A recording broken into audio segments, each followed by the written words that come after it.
My apologies if my internet is not so good today. How are you all today? I hope that you're well. So we are back for another episode of. So today is the third of 21. So we have done awareness meditation, the breathing meditation, and we have also done counting meditation. So today we are going to delve into mindfulness. Yeah. So for those of you who are watching, if you can give me some feedback as to whether you can hear me, that would be fantastic. So, thank you very much for that. So, I would like to start the meditation session today by invoking the wisdom and the blessings of all my teachers before me, right from the time of the historical Buddha, and along the line, all my teachers. It is from them that I have learned meditation, mind training techniques, the Dharma, everything that I have, the knowledge, I owe to my teachers. So today I'm going to share with you uh, the topic of, mindful balance. Yeah. So we are going to talk about mindful balance and resting in natural presence. I'm not sure if those on FB can hear me very well. If you can, let me know. Yeah. If you can't, also let me know because I am on both sides, FB and also um, this YouTube. So just hang on a second. So maybe I should just right. Alright.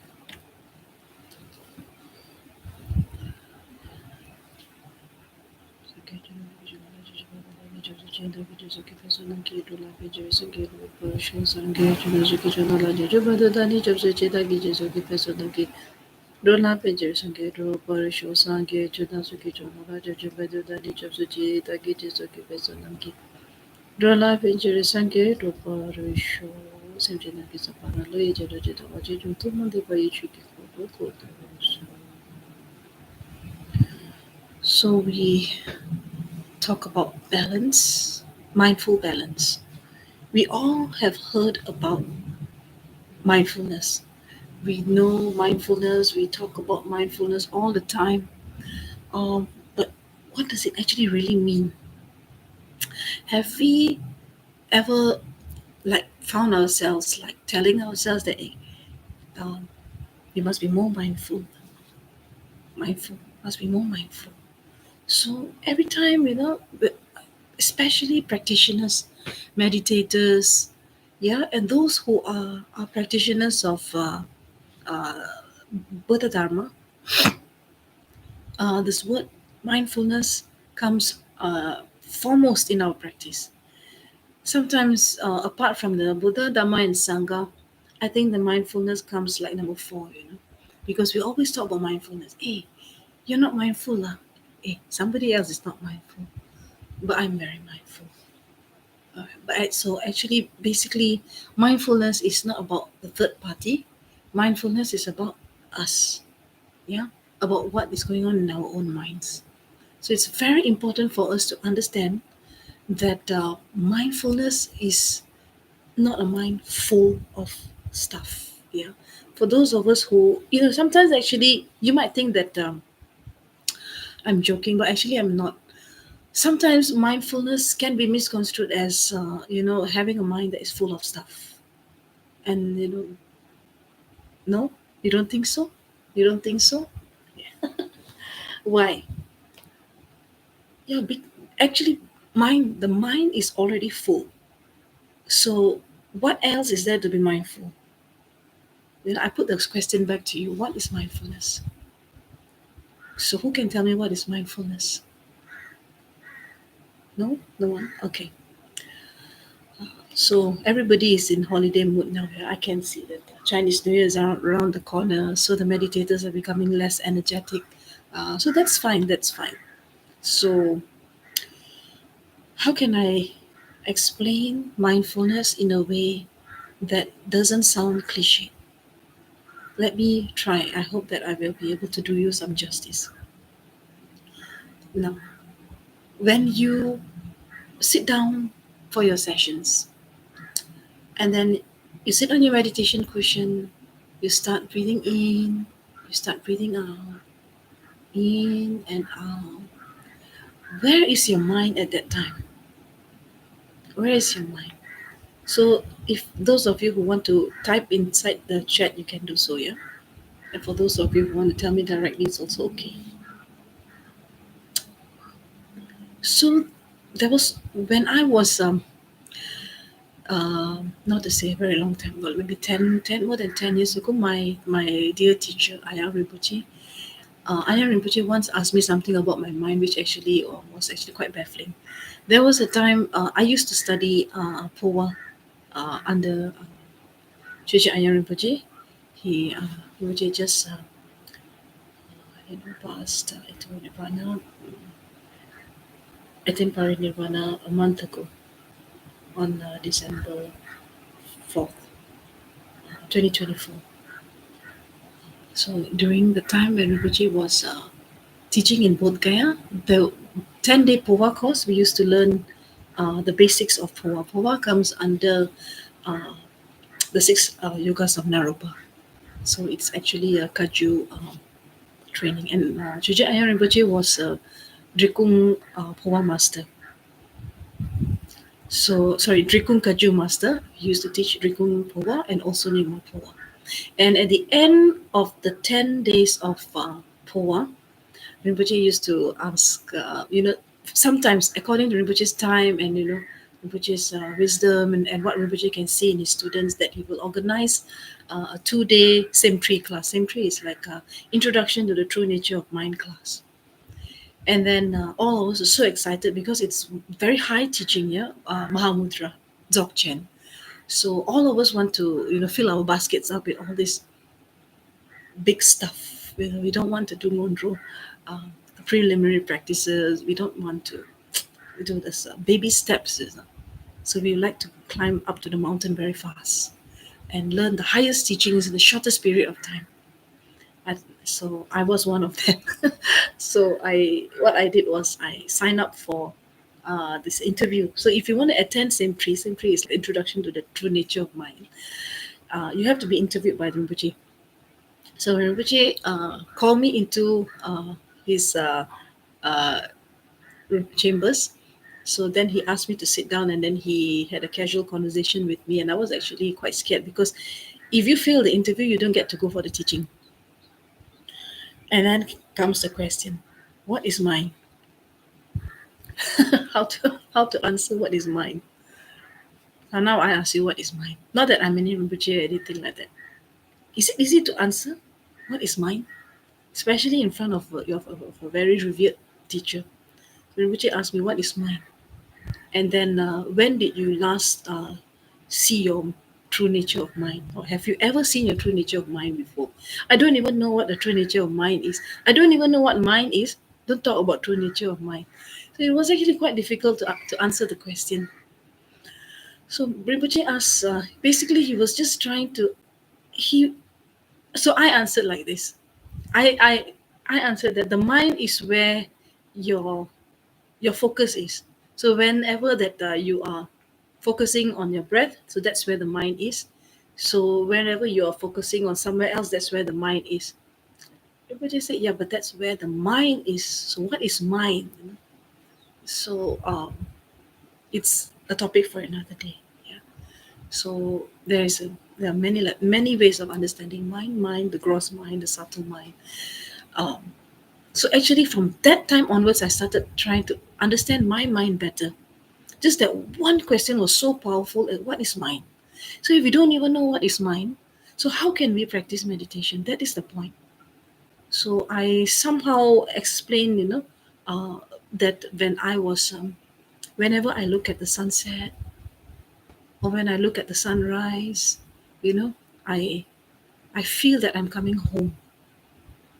Like it is a you cannot explain the kind of feeling that kind of a shift in your mind where when you see something natural like running water or when just when you're looking at the sea. My grandmother's house in Penang, Bayan Lepas, uh, it's overlooking the sea, and I used to sit down with my cousin and look at at the horizon and see the sunset, and then the sun, you can see the golden rays on the sea, and then after that the mind just experiences a very interesting shift.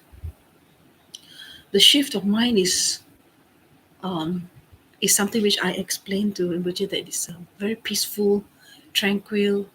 At that time, I don't have any thoughts. So that's what I told my teacher. And then the teacher just smiled and he said, okay, come for class tomorrow. So I think what Rinpoche wanted me to just try to do is just to understand whether I ever made the effort to, to look at my own mind. And then have I ever actually really like dwell into the deepest recesses of my mind and try to understand what is transpiring at that particular time. So today, that's what we are going to do. We are going to look into our own minds and try to understand what is going on in the mind. Mindfulness is very simple actually. It's about remembering to stay with the object of the breath, the object of your meditation. So whenever you do your awareness meditation, your breath awareness meditation, so you go into the meditation, you look at your breath, in, out, in, out. Your mind stays with the object. If the mind has run away, that means there is no mindfulness. That means you forgot. Just basically. So if we are not forgetting, so which means that we still have that mindfulness. So mindfulness, it's you can understand it as some sort of a presence of mind, where the mind is there. And from mindfulness, then you have other, you can actually look at your awareness, the clear comprehension arises, etc., etc. So, in the seven factors of enlightenment that the Buddha taught, mindfulness is number one. And then you go on and on and on until you reach equanimity. So, mindfulness is the basic. And in the Noble Eightfold Path also, the right mindfulness. So, right mindfulness. So, we have to cultivate right mindfulness. So, it is actually remembrance. And in Pali, we call it sati, or in Sanskrit, smriti. Right?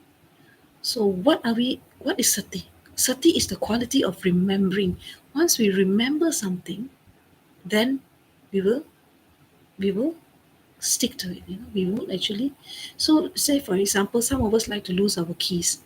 I, for one, I wouldn't consider myself the most mindful person. So I cannot remember where my keys are. So at that particular time, am I mindful or am I not mindful? So the thing is just that we always ask ourselves these kinds of questions. Where was our mind at that particular time? So how come I cannot remember where the keys are? How come I cannot remember where, many things, it just slips out my mind. So here, what can we do in order to make our mental energy so high that we can start to remember, and we don't forget? So that is a very important quality.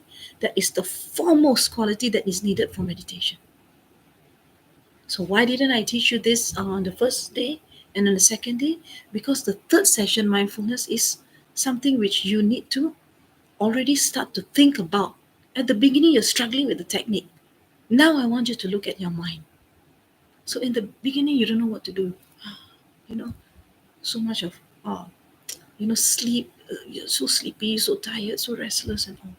So now, when you have overcome many of those challenges that you have faced in class number one and number two, today, for newcomers who are coming and starting today, who are watching this video for the first time, who are joining my session for the first time, you can still benefit, because it's very important to talk about mindfulness, because mindfulness is something that is thrown very loosely nowadays. Everybody talks about mindfulness. Hey, you're not mindful. Hey, I'm not mindful. But what exactly does mindfulness mean? especially when it's related to your daily life. So, why don't we start our Dhamma practice, our meditation practice, by doing the pranayama, and then we do our breathing exercises, and then we do our um, breath awareness meditation, anapanasati, and then from there I will ask you questions, and then you slowly try to understand what mindfulness is through direct practice today. Okay, so now everybody, we are back straight. Put a smile on your face. So the left hand, you block your left nostril, and then you tell yourself, breathing in, I'm aware that I'm breathing in. Breathing out, I'm aware that I'm breathing out. So you block your left nostril, and then you breathe in through your right nostril, and then you block your right nostril, and then you breathe out through your left nostril. So in, out, in, out. So breathing in, I'm aware that I'm breathing in. Breathing out, I'm aware that I'm breathing out. In, out, in. So now, what is different in today's class is that when you are breathing in and you're breathing out, you are going to see where your mind is. Start understanding, not just focusing on the object of meditation, but I want you to see where does your mind run to, right? Let's do one more time. Breathing in, I'm aware that I'm breathing in. Breathing out, I'm aware that I'm breathing out. In, out, in, out. So breathing in, I'm aware that I'm breathing in. Breathing out, I'm aware that I'm breathing out. In, out, in, out. Breathing in, I'm aware that I'm breathing in. Breathing out, I'm aware that I'm breathing out. In, out, in, out. Okay, wonderful. So, question. When you were doing your breathing exercises, did your mind go past? Did it go to the future? Did you grasp at something? Was your mind pushing something out away? Now you are starting to inquire, right? So let's just not worry about whether you're doing vipassana or you're doing shamatha. All these things doesn't matter. All these are labels. Let's not tire our minds by categorizing anything. Now the task at hand is just to know what is going on in your mind at that particular time. So when you were breathing in, you're aware that you're breathing in. Breathing out, you're aware that you're breathing out. In, out, in, out. Okay. So now I'm going to give you the next, theory. When you see, the human being, the human mind, it's. I'm going to be very simplistic about it. We are not here to discuss very deep doctrines. Yeah, we are using these sessions in order to reduce our stress, and for those who are advanced practitioners, to deepen our focus and to deepen our mindfulness in order for us to have clear comprehension, awareness, and finally it results in insight. So yeah, so whether you are a beginner or you're middle practitioner or you're advanced practitioner, I believe that it can help you. Yeah. So listen up. So the human mind does four things. Very oversimplified, but it's okay. Yeah? I take responsibility for the oversimplification of things. So the human mind goes to the past, human mind goes to the future. So now a little bit of introspection is important here. So The past is gone. It's never coming back again. Yeah? And the future hasn't come. Past is gone. We can't go into the past and change anything. And the future has not yet come. But yet we are so worried about, tomorrow morning's work, this and that and all. Sunday evening is a time to relax, time to meditate. Yeah, don't worry about what's there tomorrow. We don't even know whether the next second we are going to be alive. So you see the irony of samsara is like this. We worry too much about the future, which may not even come to us. Yeah, strange, isn't it? So that is the reason why when you are in meditation, when you're listening to the Dharma or whatever that you do it with full presence of mind. Meaning, at that particular time, I want you to do four things. I want you to note these four things. Whether your mind is going to the past, number one. Number two, whether it's going to the future.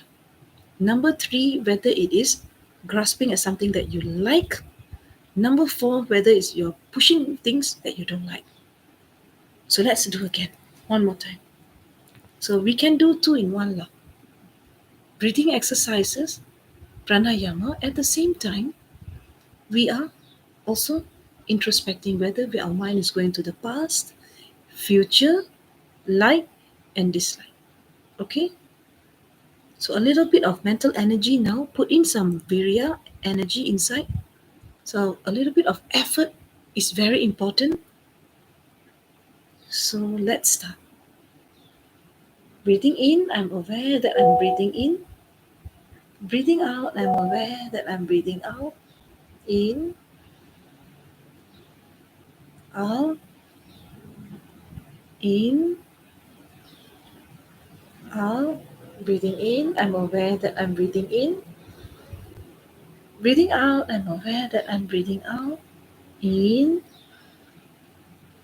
out, in, out. Okay. So and that so now once you have done that one round, I would like you to you don't have to tell me, but you must know whether your mind went to the past, your mind went to the future. Is it going to something that you like or something that you dislike? It's very important that you observe now, and then as we progress throughout the session, you get to see the tendency of your mind, whether your mind likes to sit in the past or likes to go to the future or like or dislike. Now remember that more than 90% of our thoughts are recycled. What is thought? What is thought? Thought is actually something which is just, thought is something that is, it's a processing whatever that you have already, your habitual tendencies of wanting this, wanting that, going into the past, going in the future. It comes up as thoughts. So basically, thoughts are in the sensual realm. So it's whatever that sensual pleasures, yeah, sensual desires that we have, they all come up as thoughts. Okay, so you check. Now we will do the uh, second part of the pranayama. And each time you do, you must just look at these four things, nothing else. Okay, and of course, you don't lose sight of your breath. But while you are breathing, your mind will go somewhere else, that's for sure, right? So the task of it is not only to bring it back to your breath, but also to see now. Now start to observe as if you are watching the TV of your mind. So you are here, the observer, sitting on a nice sofa and watching this channel Karma Children, Karma Children's mind or your mind, whatever you call yourself, whatever your name is. Tell yourself, now I'm watching my own mind. So now Karma Children is watching Karma Children's mind. And Karma Children's mind is full of things. Because my mind is full, mindful. Isn't that what mindfulness? No. So mindfulness doesn't mean that mind is full. But the irony is the mind is already very full. So pranayama will make your mind a little bit less full. Okay? Provided that you do it correctly. So now, right hand over left hand together. So breathing in, put a smile on your face. Meditation is about enjoying the breath, yeah? So remember that we are coming back to our best friend. So whatever that we learned in the first class, but for those of you who are joining us today, so we are actually observing our breath. That is the object. So breathing in, you tell yourself, breathing in, I'm aware that I'm breathing in. Breathing out, I'm aware that I'm breathing out. In, out, in, out. Breathing in, I'm aware that I'm breathing in. Breathing out, I'm aware that I'm breathing out. In, out, in, out. Breathing in, I'm aware that I'm breathing in. Breathing out, I'm aware that I'm breathing out. In, out, in, out. Breathing in, I'm aware that I'm breathing in. Breathing out, I'm aware that I'm breathing out. In, out, in, out. Breathing in, I'm aware that I'm breathing in. Breathing out, I'm aware that I'm breathing out. In, out, in, out. Okay, stop once again. Now, you look at your mind. Did you look at your mind? Were you actually looking, observing your mind? So if you were observing your mind, you would be able to tell yourself, yeah, whether your mind was going to the past, it was going to the future, it's going to or dislike, like or dislike, like or dislike.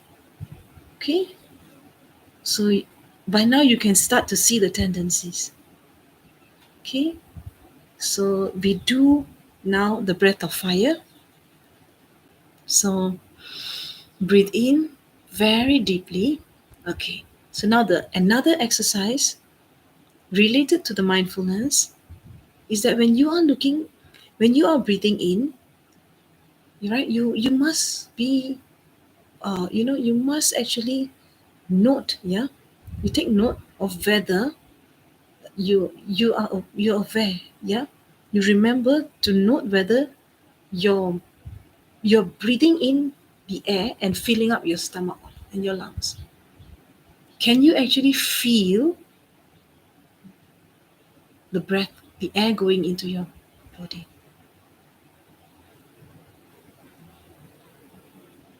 Okay, so let's start. So you observe me. I will do the breath of fire. We breathe in very deeply, and then we breathe out, we exhale through our diaphragm. So here goes.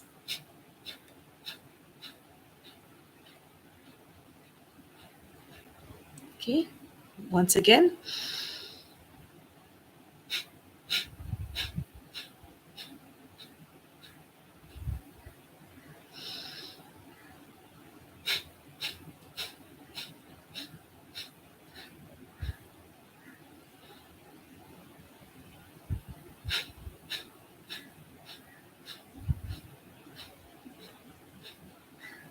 So what you do is you breathe in and then you breathe out 10 short breaths. Yeah, you ration your breaths and then you breathe out without breathing any new air in. You are expunging the old air out. Yeah, whatever that you've already inhaled, now you're going to exhale.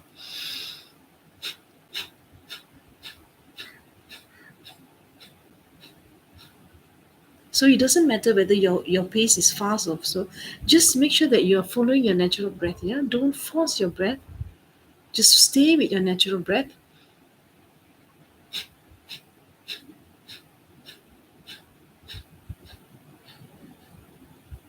Okay, one more time.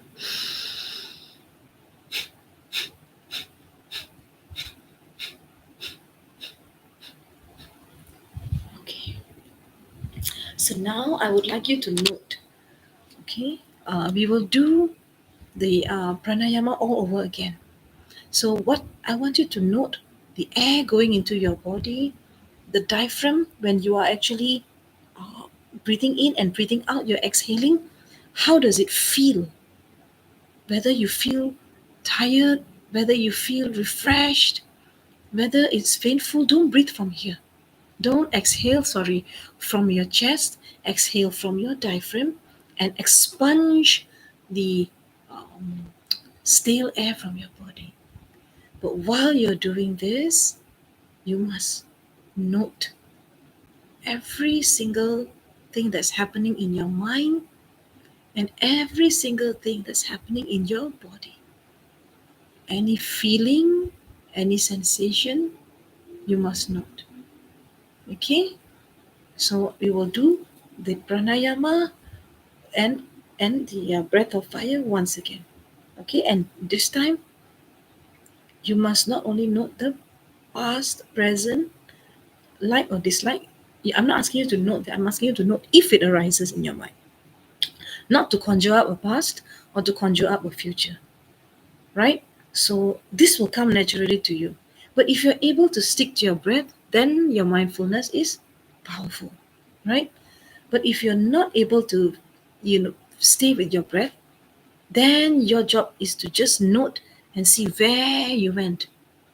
You went shopping in Bataling Street, Chinese New Year shopping, wondering about which cookie you need to cook, to bake, and I'm already starting to think about my kueh kapit, which auntie is going to give. Every year I have some aunties giving. So this is future sensual desires. I love kueh kapit. I'm not asking anybody to give me, but I'm just saying that it comes into my mind because I know what kind of person I am. Yeah. So what are the sense desires that attract me? So Chinese New Year is this the season to be jolly. And I'm actually very excited about it. Well, anyway. Um, so you see this excitement? Anything that you're excited about. You're excited about work. You're anxious about work. You're excited about a holiday. You want to balik kampung, go back home, see your family. All these things will be planning inside here. Planning, planning, planning. Go to the future.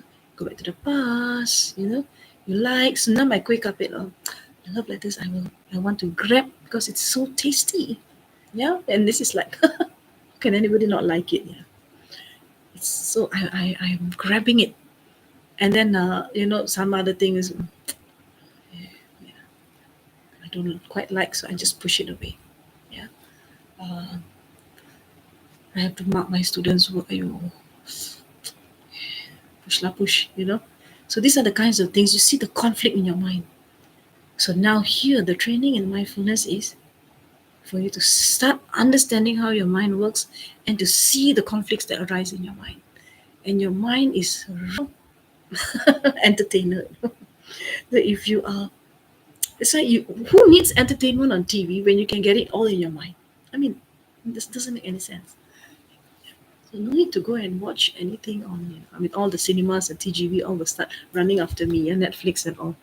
Yeah, they say that I might be spoiling their business, but there is no better business than looking at the monkey business that's in our own mind. Monkey, monkey, monkey past, monkey future, monkey like, monkey dislike, monkey, monkey. So now let's go back and try to see who is your monkey. Where does your monkey run? Monkey run far, future, past. Yeah. So let's do one more time. So breathing in, I'm aware that I'm breathing in. So you must note, you must remember, not go into automatic mode. That when you are blocking your left nostril and the air is going into your right nostril, when you are doing that, you know that you're blocking this left, and you know you're opening the right, and then you know that you're closing the right nostril with your ring finger, and you're opening up the left nostril with your thumb, and then you are doing it alternately. Note every single thing and see how long you can stay with just observing, being in the present moment. So in, out, deep, slow, calm, ease, smile, release, present, moment, wonderful moment. So, so you need to start noting how your hand comes on your right hand comes over your left, not just being an automatic mode. Yeah. So you note your right hand coming over your left hand, and then you're breathing in. I'm aware that I'm breathing in, breathing out. I'm aware, and all this time, note the sensations in your body. What's happening? Note your mind. Where is it going? Note whether it is a long breath or a short breath. Follow the natural rhythm of your breath.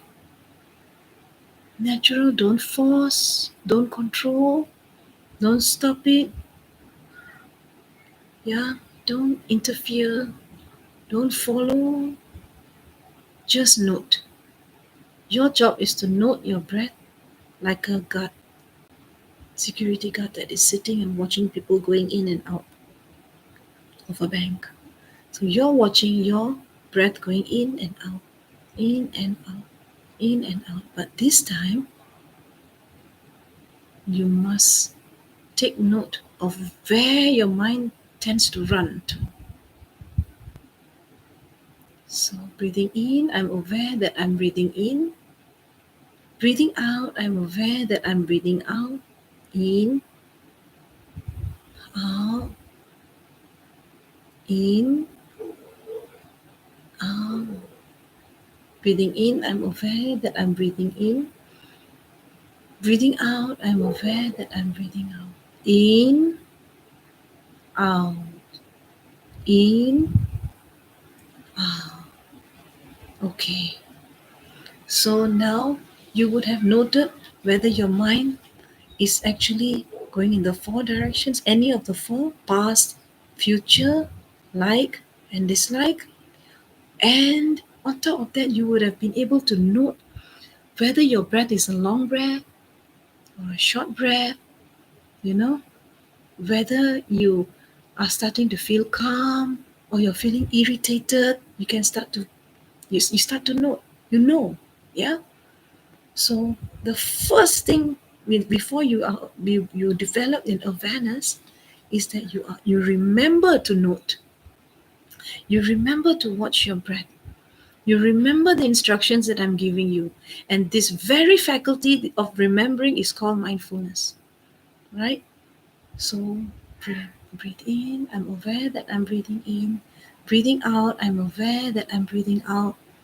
And then you already know where your mind is running to, and you know how your body is responding to the pranayama. So, for those of you who join us for the first time, so the pranayama is an exercise where we are rebalancing our life force energy. Every day we go to work, we come back, or we go to school, we come back, we are tired. We need to replenish. So, when you're tired, when you're hungry, what you do? We eat, right? When I'm hungry, I eat my food. But, it's sad that we don't give our mind the mental food. I'm not talking about stimulating our minds with TV, with intellectual discussions, or with computer work, or Facebook, or whatever it is. I'm talking about refreshing the mind with the breath energy, with this life force energy. Every day you go to work, you come back. Whatever activities that you do, from morning till evening, you may be a housewife who people say that housewives do nothing. Actually, it's not true. So housewife is the least uh, appreciated uh, work job there is in town, right? You wake up early, you prepare the food for your family, you clean the house, then after that again prepare lunch, then again you have to wash the plates and clean. Whole day you're doing something, something, something, something. So you eat 3 times a day, right? Those of us, everybody, at least 3 times a day we eat. Now, can anybody tell me that you meditate 3 times a day? Hmm? Anyone? 3 times a day meditate? How many hours? You see, when we go for all these functions, like you know, sometimes I go for conferences, especially like workshops in Malaysia, for example. So Malaysia, we have morning. You enter before you can during the registration time before the official start. It's already a breakfast. Then after that, after the official opening and then the keynote speech, it will be a what? It will be a brunch. Then after the brunch, then will be a lunch. After the lunch, there is tea. After tea, there is dinner. And then after dinner, there is supper. So if you are staying in a conference in a hotel in Malaysia, you will have 6 meals. At least four, but maximum, I say, six here. Now, how many of us actually meditate 6 times a day? So how long does it take to eat your food, right? How long does it take to eat? Most people eat within 10 minutes, 15 minutes. It take me about an hour. Yeah, I'm a very slow eater. Uh, so half an hour. Okay, let's just say 30 minutes you eat your food. Morning breakfast, 20 minutes lah. 20 minutes eat your breakfast, provided no talking. Okay lah, talk also. If you talk 30 minutes, you eat your breakfast, half an hour lunch, half an hour dinner. It's already 1.5 hours, right? Do you actually spend that much time actually doing pranayama to restore your mental energy? Yeah. So we say that we're very tired. How come after eating food, you still don't get your energy? You eat, but still no energy. Eat, still no mental energy. Still the mind is very dull. Mind is very tired and all. So, that is the reason why we actually meditate. Meditation has got so many benefits. It's not only to reduce the stress, but it's also to make you more energetic, make you more vibrant, make you look younger. Yeah. So make you happier, make you more spacious, makes you more friendly, makes you more in touch with yourself, makes you more accepting, makes you more relaxed, less of a control freak. So meditation has got tremendous benefits, and yet people like to eat but don't want to eat the meditation food. So what is meditation food? Meditation food starts, well, at least in the way that I package it, is meditation food is this one. Breathing in, I'm aware that I'm breathing in. Breathing out, I'm aware that I'm breathing out. In, out. Okay? So this is the food for, we say food for thought. Actually, this is not food for thought, this is food for mental energy. Food for thought is reading or listening to somebody's views, yeah, reading a book, whatever it is, yeah. Yeah. So now we do the breath of fire again. So breathing. So all these exercises, I want you to note when you do this exercise, when you're doing this as a second part of the pranayama, and then the third part is the breath of fire, where you breathe in and then you put as much breath as possible into your body, and then you ration it out 10 times, right? And when you do that, please take note of the changes that are going on in your mind and your body. And also take note whether there are any associated feelings that come about. So when I talk about the body, I'm talking about the sensations, whether it's painful, itchy, spacious, you like, feel nice, feel good, feel calm. These are the kinds of things, yeah? So breathing, and then we ration out 10 times.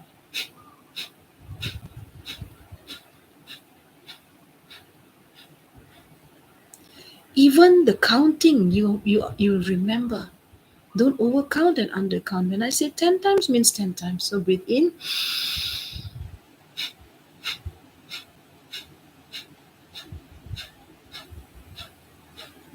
One more time. So you fill up your stomach. Don't breathe out from the chest. Breathe out from your diaphragm. And then you feel the sensation at your diaphragm.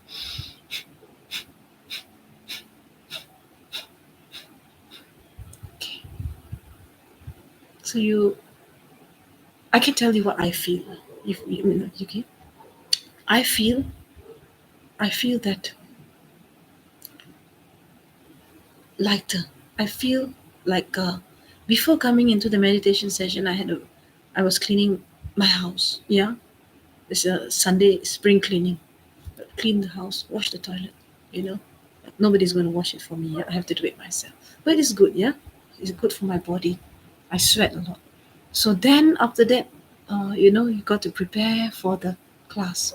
So coming in also, you're coming in with physical activity. You're coming in from a different activity, and then you are from standing, mopping, doing whatever. Then suddenly you come and then you are sitting down and giving meditation instructions. There's definitely some amount of tiredness from the whole day's activity. So when I do my breath of fire, I feel lighter. I feel that my breathing has balanced, you know. So pranayama is about balancing your breathing, coming back to yourself, reacquainting yourself with your breath, and then streamlining your mental energy and subsiding the negative thoughts or thoughts in general, just grounding. So if there's one way to summarize pranayama is grounding. Now, that grounding, if you do it properly, the benefits will come on its own. But now today's class, we're talking about mindfulness. So what you need to do during this pranayama is that you must note your hand, the movement of your hand, right? And then you note your breath. You're also noting the movement of your hand. You know your hand is moving. You know your fingers are switching. You know your breath is switching. Your nostrils are switching. You know you're alternating, right? And then you are, you know that first you've got to do this. You know the sequence, this, and then breath of fire. So you know the sequence. So all these things is not your, if you're doing things haphazardly, then there is a lack of mindfulness. So mindfulness is actually a natural flow of your mental energy. Naturally you are. So there's no blockage. So when you are not mindful, that means something is blocked somewhere. What is blocked? That means your attentiveness is blocked. You can't pay attention to anything. So it's another way of understanding mindfulness that you don't pay attention. So what and how many of us actually, uh, whatever that we do, when you pick up a toothbrush, left, right, up, down, clockwise, anti-clockwise, this way, that way. I'm not a dentist. A dentist might scold me, yeah? But I'm just giving an example. Yeah. So how many of you actually know when you're brushing your teeth that you're brushing your teeth in this sequence, that sequence, or you just, and then after that, then after that you search in the morning, cannot see. You search for your, what is that called? Face wash.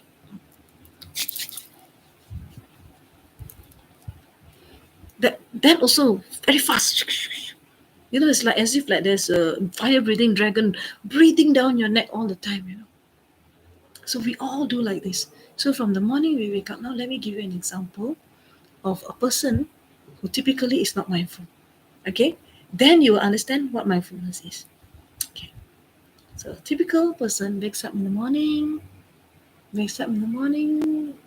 bring 6 a.m. Okay, then after that, off the alarm and fast, fast. Then after that, straight away jump out from the bed because we've got spring beds and it's quite nice to jump out. You spring out and then you run to the toilet. Run, and then after that you go and sit down there because still not trying to wake up yet.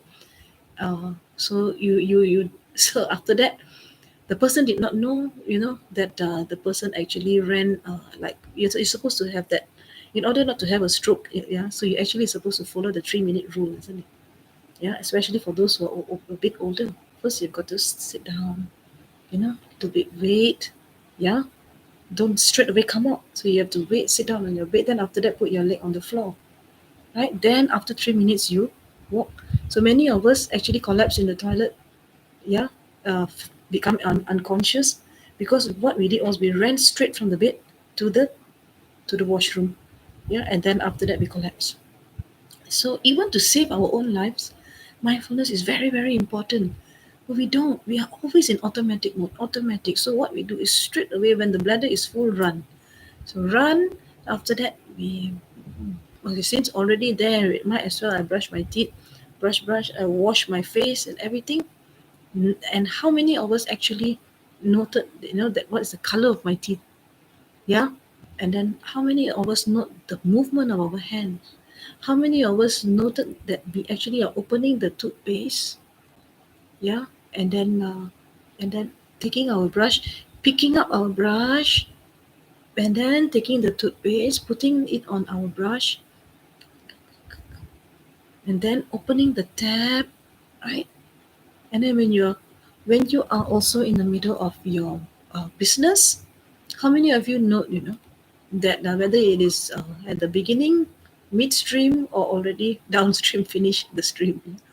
How many of you actually really note? Yeah, for your own health also, you must actually really understand your own body. So after that, how many of you actually can feel the toilet bowl? Early morning, the toilet bowl. If you go to very cold countries, the toilet bowl itself is super cold. How many of you? We only can feel if the temperature is extreme. Then we will realize that, oh my goodness, it's so cold, right?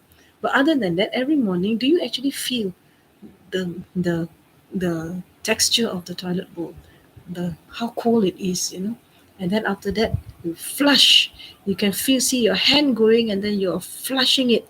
You know what the flush feels like. It's metal. Some of us have plastic flush, right? And then after that, when you are bathing, you're picking up the soap. You know how the soap touches your body, or maybe shower gel, whatever it is. So it's like then your towel. So you take the towel, so and then when you wear your clothes also, so we understand, we know. So for monastics, when we wear our robes, so like the robes has got four corners. So when the monastic wears the robes, what we do is that one when we have one corner, we will reflect on metta, loving kindness. The second, we will reflect on compassion. The third, we reflect on sympathetic joy, and the fourth, we reflect on equanimity. No time, isn't it? So just wear lah, you know, and then whatever it is, and then straight away run down. We can't even feel our foot feet actually stepping on the floor. We don't know. We just walk. So we don't know anything.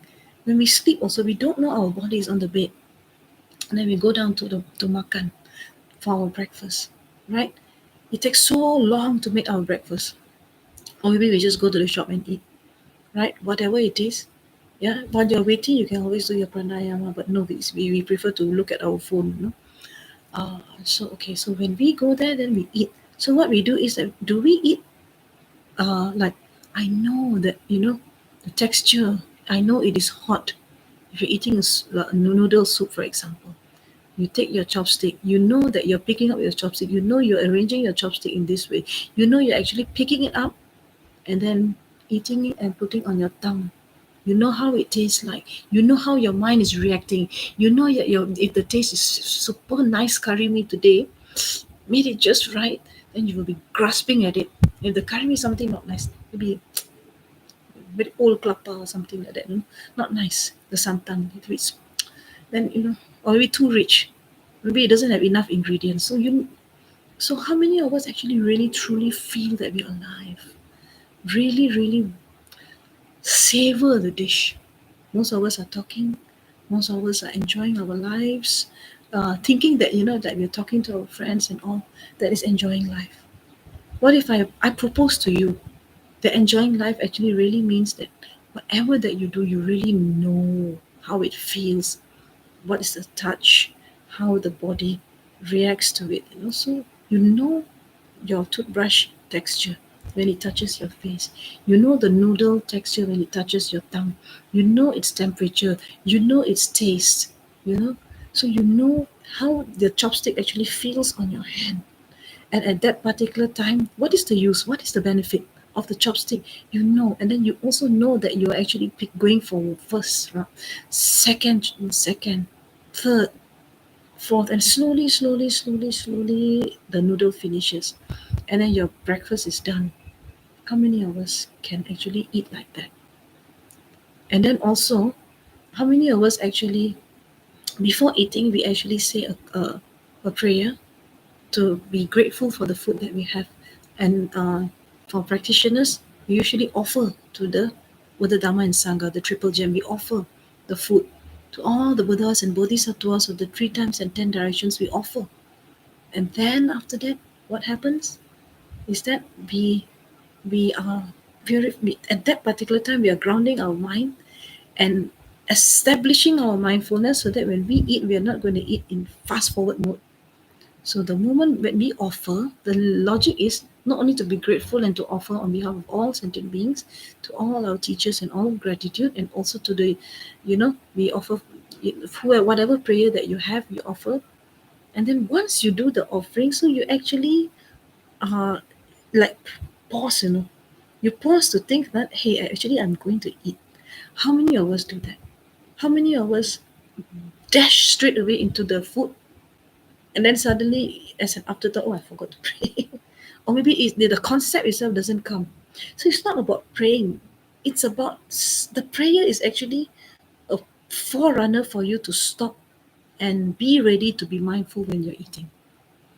So there are certain times in the day. So some people say, you're so religious one, you go and pray and then eat and all. I just eat because it's so tasty and I got no time to do all these things.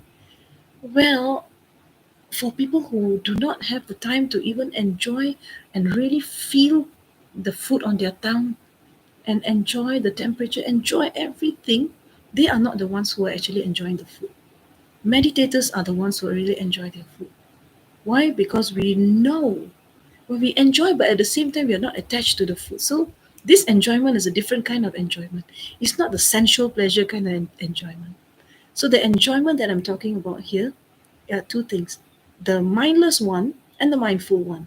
So the mindless one, the enjoyment is related to the six sense objects, right? Eye, ear, nose, tongue, body, mind. So it's like taste, smell, touch. These are the things that bind us into samsara and we'll never want to come out. So every day without mindfulness, what the lack of mindfulness actually does is makes us slaves to the six senses. For those of us who are mindful, it makes us the master of our six senses.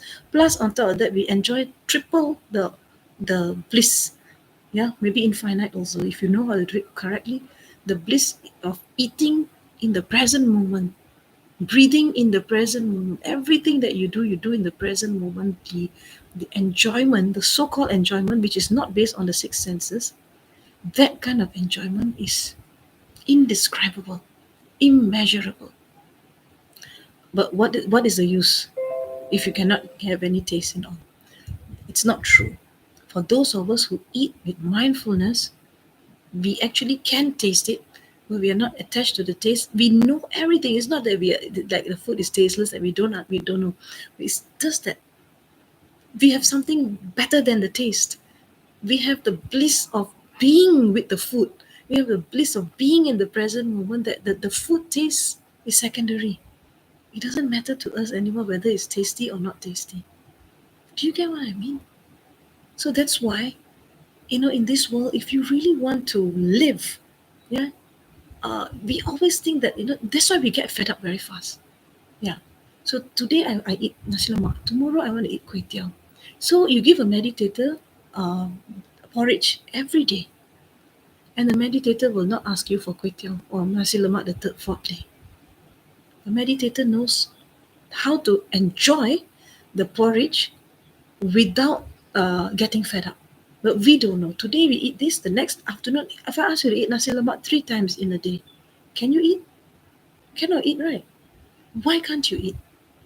That's because the happiness that we enjoy, the so called happiness, is actually just a temporary pleasure. And that pleasure is tied to the six senses. Then the six senses are, are the ones that are ruining our very existence, which means that the six senses are the ones that are actually creating the causes and conditions for our future unhappiness. So the more you attach to the six senses, the more you are discontent and the more you want something else. And it's like you are drinking salt water. Whoever who drinks salt water can never ever be satiated. The person who drinks salt water is a person that always wants to drink more and more and more. So the six sense bases are just like the salt water. So the Buddha taught us that in order for us to be kept to control the six sense bases, we need to have mindfulness. That is very important. So let me first give you some example of what the Buddha said about the six sense bases. I think it's very interesting story, and this one you must know. So the Buddha in the Samyutta Nikaya, yeah. So he talks about the six animals story. So he gave this teaching in Shravasti at the Jetavana monastery. So he describes how a person can catch six animals. So the first is a snake. So this is the year of the snake coming, right? So the snake always wants to go into the burrow. You know the hole, the snake hole, the burrow. So the snake wants to go into the burrow. So that's number one. Okay. Remember the animals. How many of you, without writing, I want each and every one of you to remember which are the animals that I'm talking about. Okay. The first is a snake, and the snake goes into the burrow. That much of mindfulness you try to develop. Okay. Remember. Number two, a crocodile seeking water. Crocodile stays in the water. Okay. First was snake and burrow. Second is crocodile and water. Third is bird. The bird seeking the sky. So this is the bird will always look for the sky, right? Temporarily it will come down to the, to get something on the ground, but ultimately the bird will always want to be in the sky, just like the crocodile wants to be in the water, and the snake wants to go back to its burrow. Number four, a dog seeking a village or mamak shop, but this one that time no mamak shop lah, so it is a dog seeking a village, so that is four. Okay, number five is a jackal seeking a charnel ground.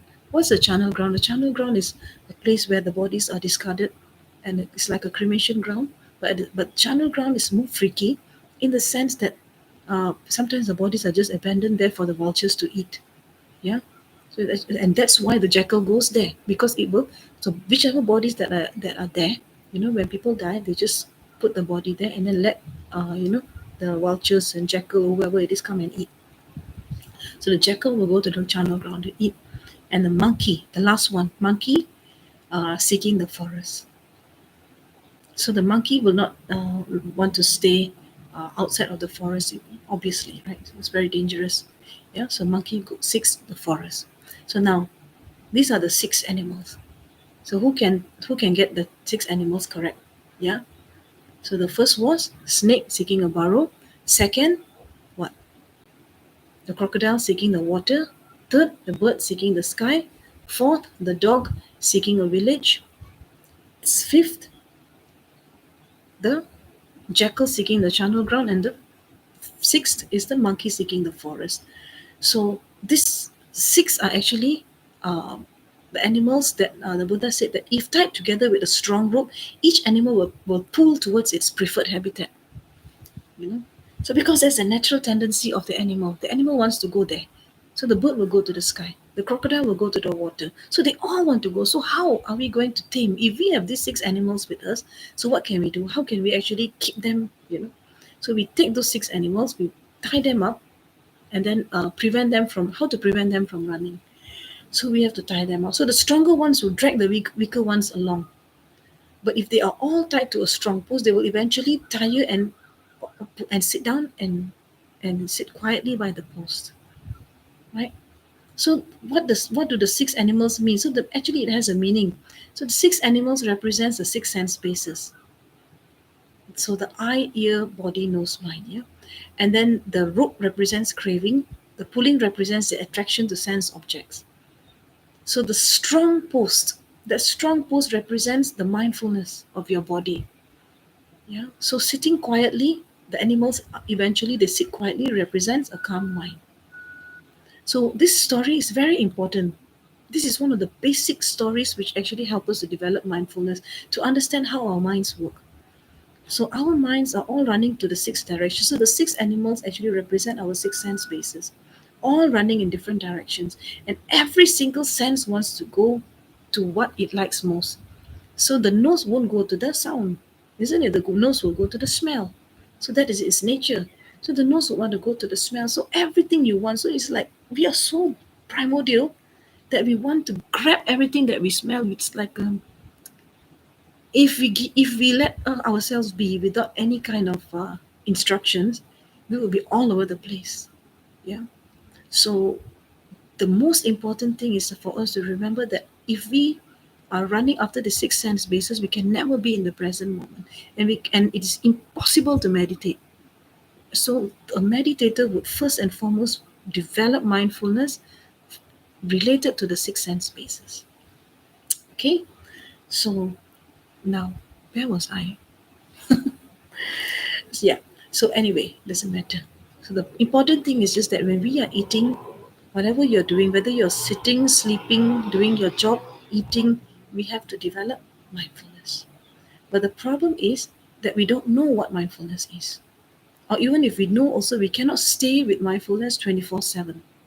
Now, if we can stay with mindfulness 24/7, then we will forever be refreshed, energized, and we will never live uh, a life that is devoid of purpose. There is racing going on behind me. Yeah. So at times I get distracted because there's massive mud rabbits revving their motorcycles. So at this time, where does my mind go? My ear goes to the motorcycle, the sound. So if I have mindfulness, I will bring my ears, my sense, ear consciousness back to my nose. So now it's important for you to know that every sense base has a consciousness. Eye has a eye consciousness, ear has a ear consciousness, nose has a nose consciousness, mouth has a mouth consciousness, that means tongue consciousness, right? Yeah, so on and so forth. So each and every one of these consciousnesses will get activated the moment it actually has contact with a smell, sound, taste, touch, whatever it is. And it is when that consciousness arises, you know. It's already like for example, somebody rings your doorbell, and you know that somebody is there. So whenever this particular sense gets activated, then you know, like a fire alarm. So you know. So the fire alarm in your house tells you, no, hey, look, there's a fire, there's smoke, do something about it. So our sense consciousness, eye consciousness, when it actually really gets, it becomes, or it arises the eye consciousness, that you must have that mindfulness to see what that eye consciousness is telling you. That means you're looking at somebody, you know, in a very lustful way, for example, or you're looking at something with a very greedy eye, that you look at something and you want to steal it. So that consciousness is very important. So what at that particular time you can stop yourself from doing something unwholesome, if only you can understand the point at which that particular consciousness arises. But we don't even know what we are doing when we are brushing our teeth. So how are we going to actually be aware of the consciousness that arises when we have our six sense bases that are attached to our six sense bases? Yeah. So now we go into the meditation. So mindfulness is something so simple and yet is so elusive, because we feel that it is so simple that we don't need to learn about it. But if we don't learn about it, we can never ever be in the present moment. That's something that you really need to understand. Okay. So now, after doing all these exercises, so on your right hand over your left hand. So now, as a meditator, you must put your right hand over your right left hand, and you must feel the right hand over the left hand. You must feel. Okay. You must know how it feels. You must feel the two thumbs joining together. And then you must know that your back is straight. And then you know that you're smiling. And then you are about to breathe in and breathe out. So now you know that you've got to Observe the breath in, breath in, breath out, breath. So now we begin the actual meditation. But the difference is this time that when you meditate, you must understand where your mind is, whether it's in the past, in the future, like or dislike. And then whatever that arises in your body, whether it's a painful feeling, a blissful feeling, you take note of it without forgetting the object of meditation. So breathing in, we start, yeah? Breathing in, I'm aware that I'm breathing in. Breathing out, I'm aware that I'm breathing out. In, out, in, out. Breathing in, I'm aware that I'm breathing in. Breathing out, I'm aware that I'm breathing out. In, out, in, out. Breathing in, I'm aware that I'm breathing in. Breathing out, I'm aware that I'm breathing out. In, out, in, out. Breathing in, I'm aware that I'm breathing in. Breathing out, I'm aware that I'm breathing out. In, out. So in. So take some time to establish a relationship with your breath, and take some time to note the in breath, out breath. And then take some time to note what is what is actually happening in your body. Note the sensation. Feel yourself on the cushion. You're feeling your legs touching the meditation cushion or the floor. And you're feeling your two thumbs joined together. And then you can feel your posture. And then you can feel your tongue touching the upper palate. You know that your eyes are shut. You can feel that. You know you're smiling. So everything you're aware, you know. And the quality of mindfulness is when you remember to note. Remember to note is the mindfulness. And when you remember to focus on your object of meditation, that is mindfulness.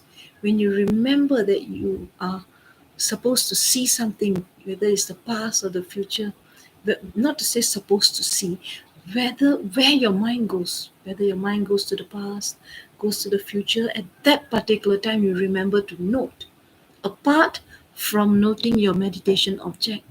Don't lose sight of your meditation object, which is the breath, while noting that you are sitting on the floor, while noting that your hands are, in meditation posture, while noting that your mind has wandered off here and there.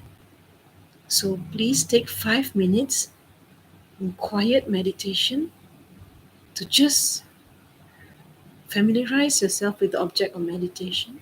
Should the mind wander to the past or the future, or like and dislikes, if it strays away from the object of meditation, gently bring your mind back to your breath. Gently bring your mind back to your breath. But today you are in high alert mood. So in the past you were struggling with the sleep, struggling with this and that.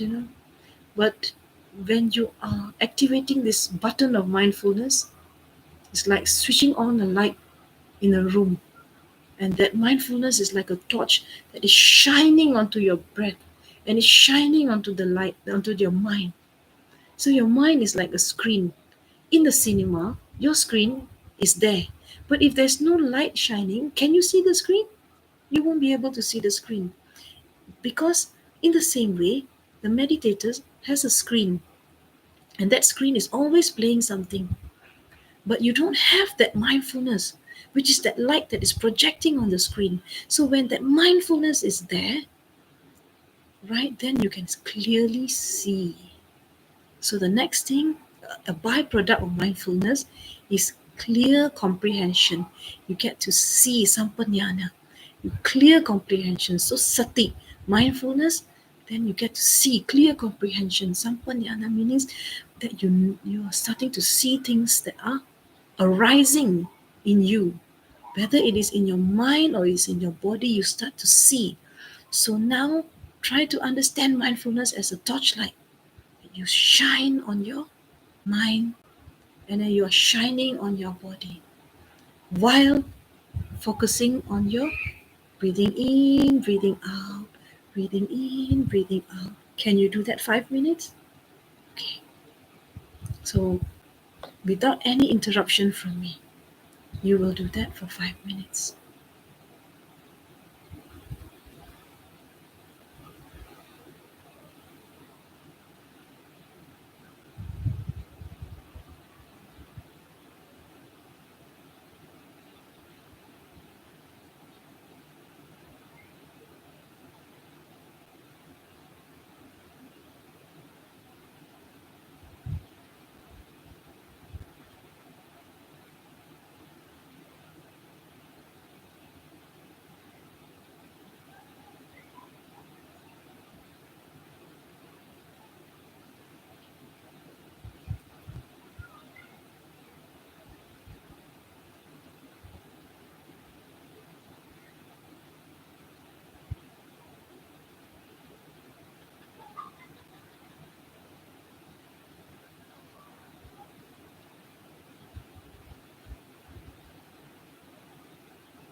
So continue, and I will tell you a few things while you are in meditation.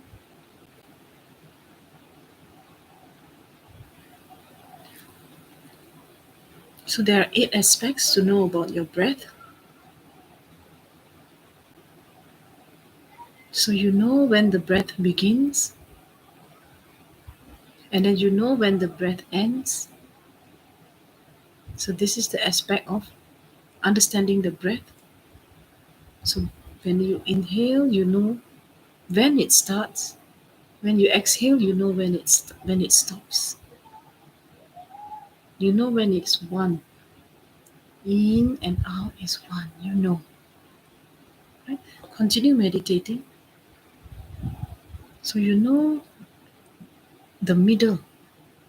So beginning, when the breath enters, you know, and then when it stays for a short while, you know, and then when it when you exhale, the breath leaves your body, you know.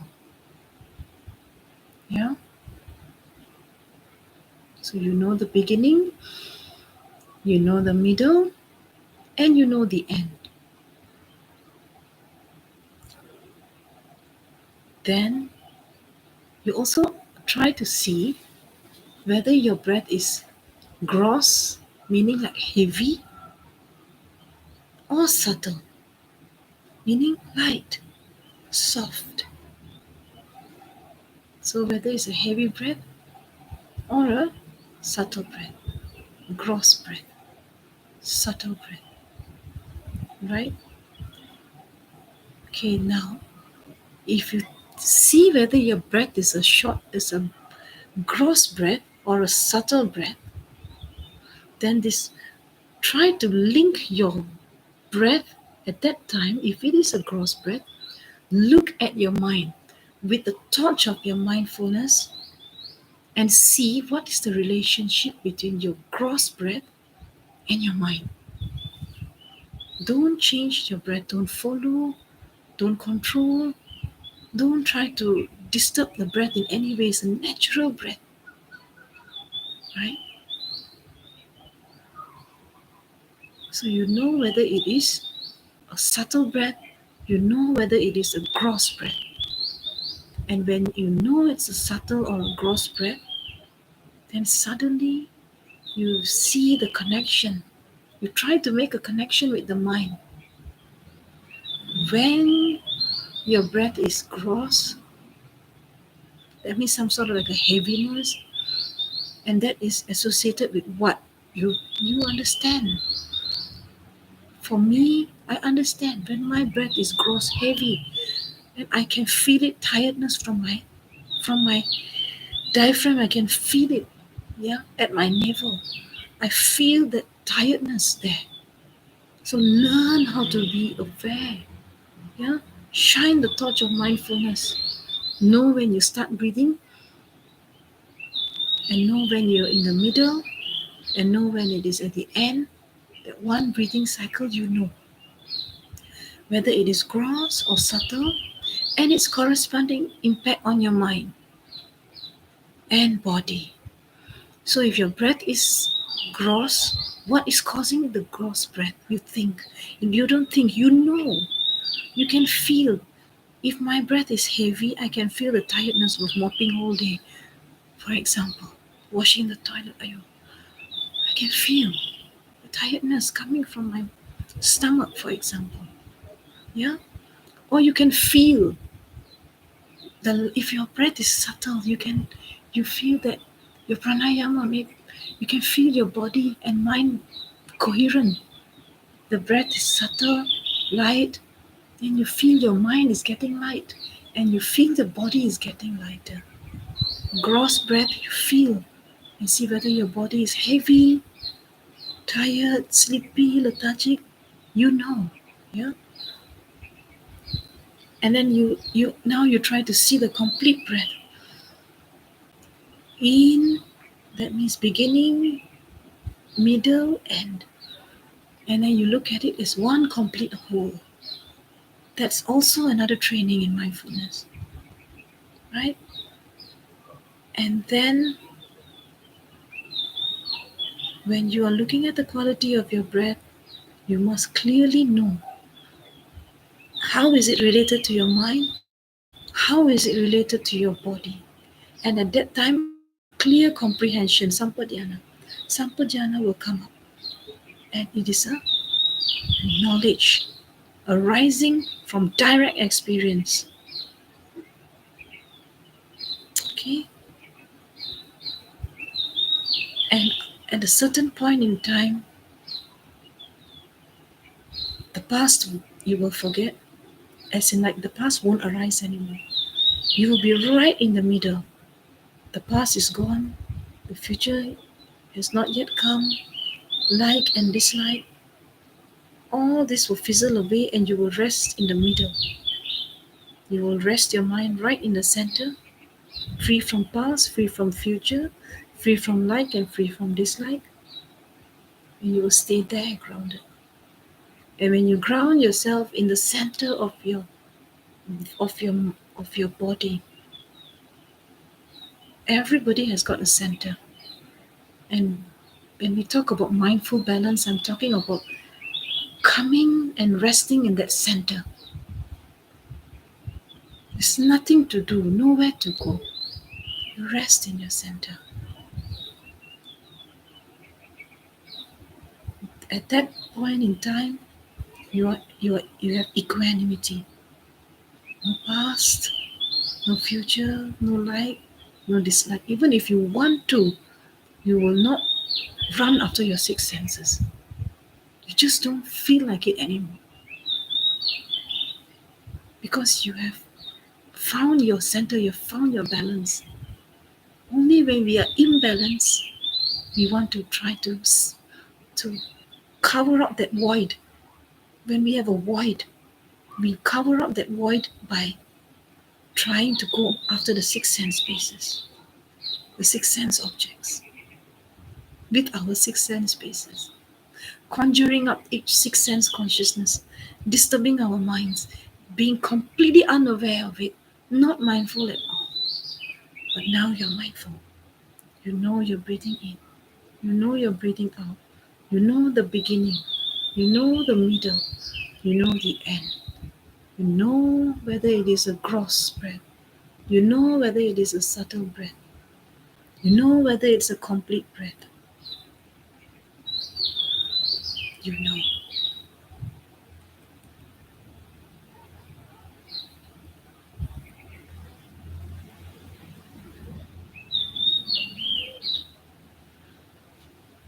So now we will do a training in Kaya Nupasana. Once again, flash the torchlight of your mindfulness onto your breath. So now, long breath, breathing in, long, I know I'm breathing in a long breath. Breathing out long, I know I'm breathing out a long breath. So your job is to observe this natural length. Don't force, just simply know the duration of your breath. So breathe in and out. So usually when you start your meditation, your breath will be, at the very beginning, it'll be like huffing and puffing, extremely, extremely short, right? And anger also, you must know. When you're angry, when you're tired, when you're sick, what kind of breath do you have? You must know. If I ask you the next time, you must be able to tell me. And generally, once you have done your pranayama, you sit down to start your meditation, your breath tends to be a bit long. Breathing in, I'm aware. Breathing in long, I know. And breathing out long, I know. Breathing in long, I know I'm breathing in long. Breathing out long, I know I'm breathing out long. But you're not forcing, you're just observing your natural length. So which means that it's either long or short, you know. So in case it is short, so you know, breathing in short, I know I'm breathing in short. Breathing out short, I know I'm breathing out short.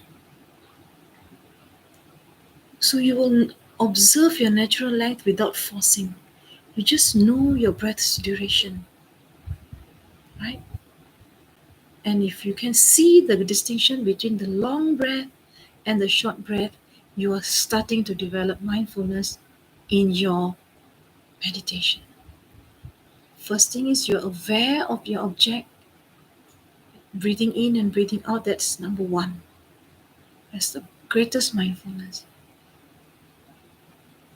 And if your mind has wandered away, simply bringing it back to your breath is also mindfulness.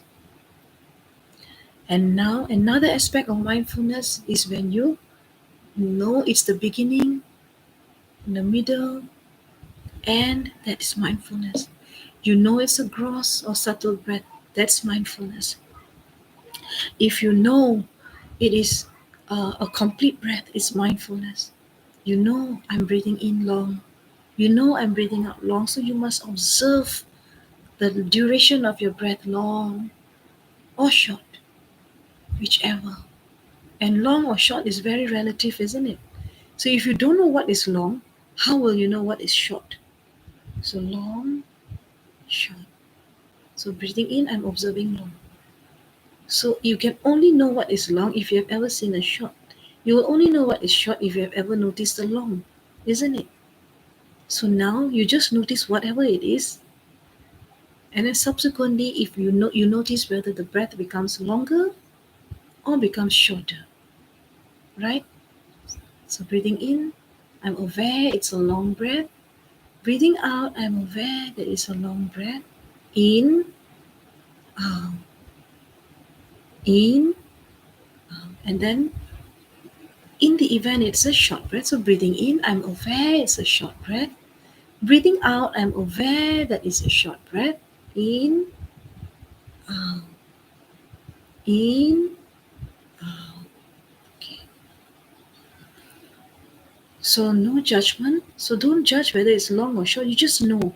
Our job is not to judge. It's non-judgmental awareness. So you develop clear recognition of the distinction between the short and the long breath, and then you develop recognition of the duration. After duration, you develop awareness. So you simply know. First, you recognize with your conceptual mind. You know it is. You feel. You can see it. Then after that, when you have some sort of a reference, then it's just in the realm of pure awareness of the duration. Yeah.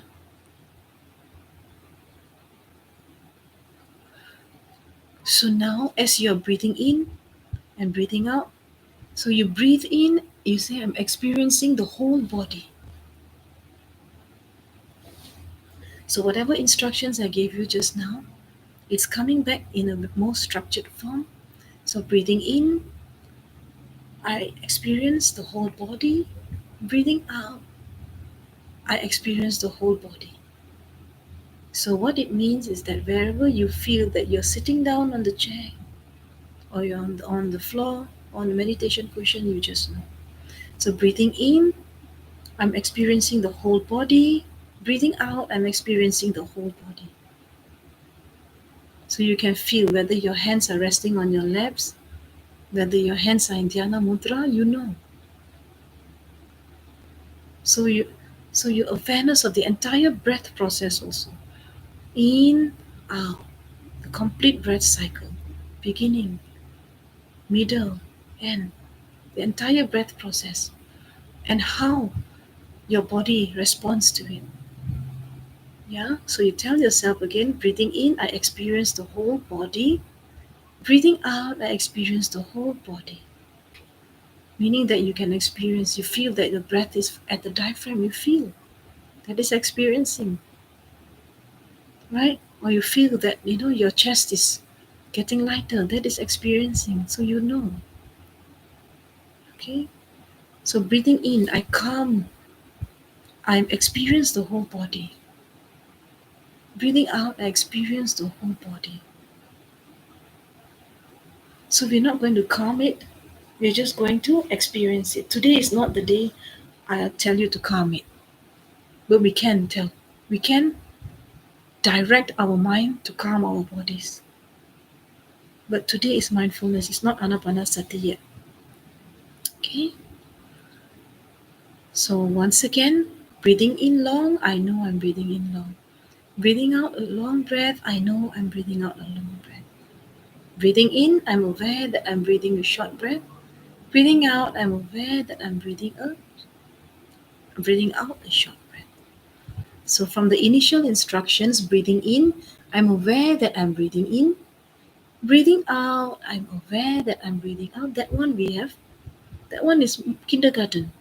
Now we are going to standard one, right? Whatever you learn ABC, that was breathing in. I'm aware that I'm breathing in. Breathing out, I'm aware that I'm breathing out. So now we have to add more things. So breathing in, I'm aware that I'm breathing out.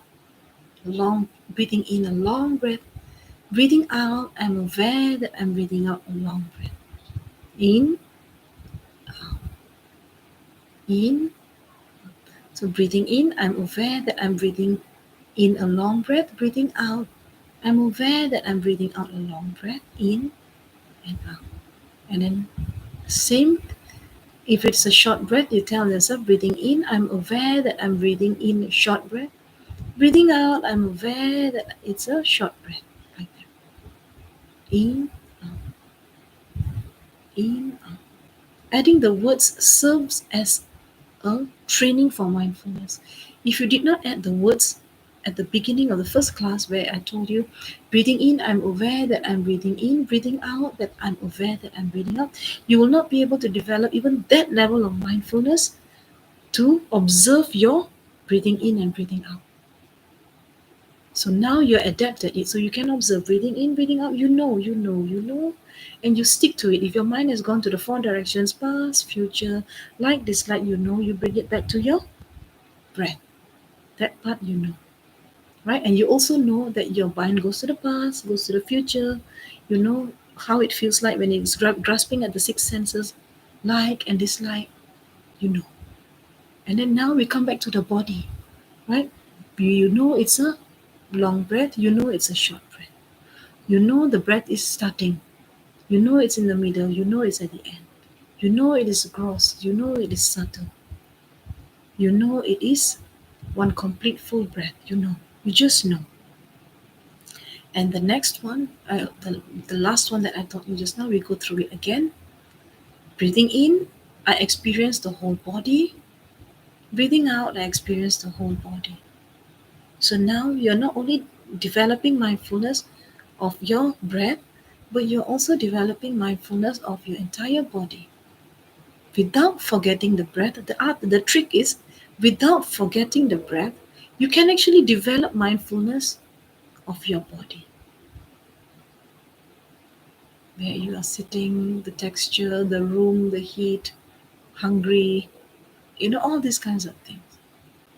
And then you also will be able to understand it in the level of feeling, in the level of sensation, in the level of mind. How?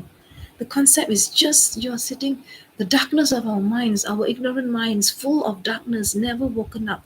So today, suddenly somebody comes and switches on. You're in a dusty old cinema, the projector is not working. Suddenly somebody comes into the projector room, you know, and then ons the projector, but you can't see anything.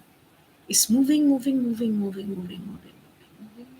So it's you, and you know that the projector is showing something, but you can't see it. And then your teacher comes in and then switches on the light.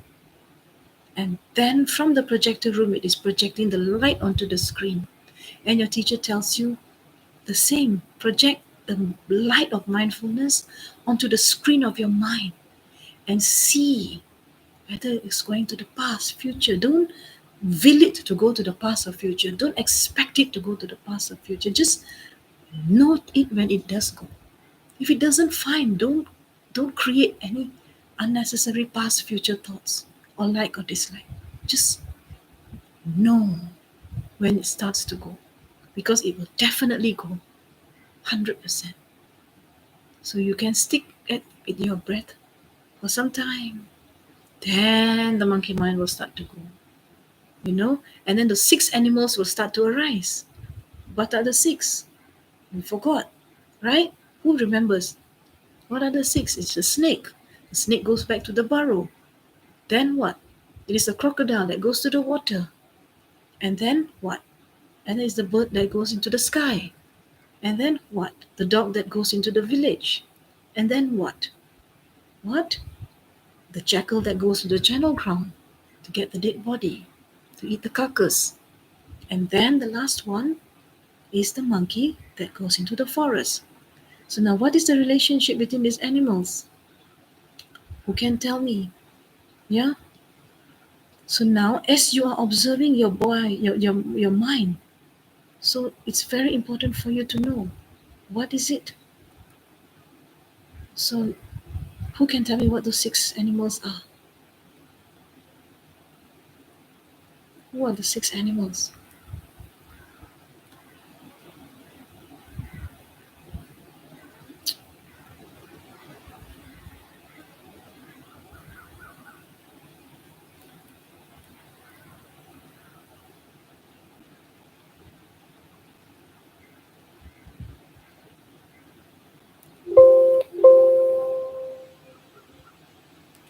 So continue to meditate by being aware of your in breath, out breath, long breath, short breath, beginning, end, all these things.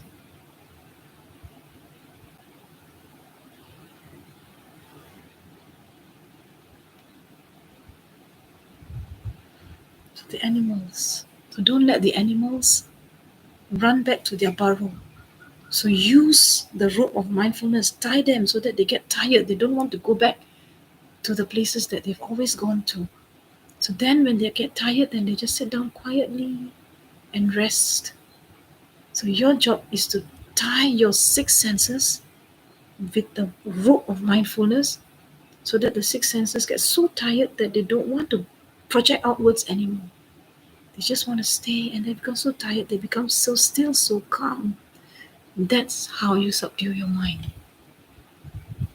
Naturally, without forcing it. Through the power of mindfulness, through being aware of your body, being aware of your mind, of your feelings.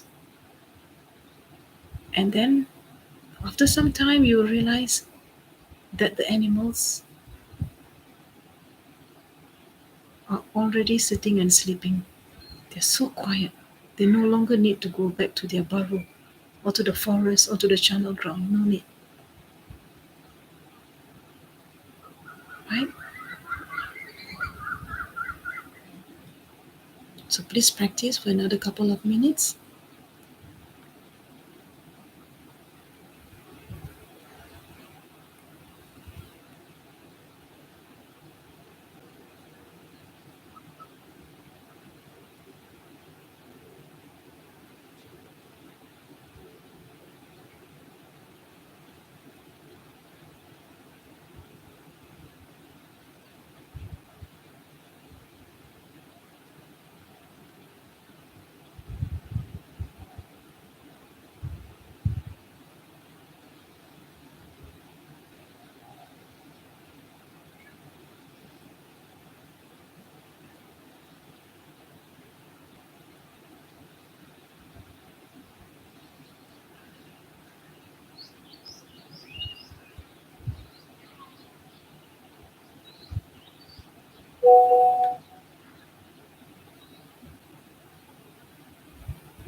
So now this is very important.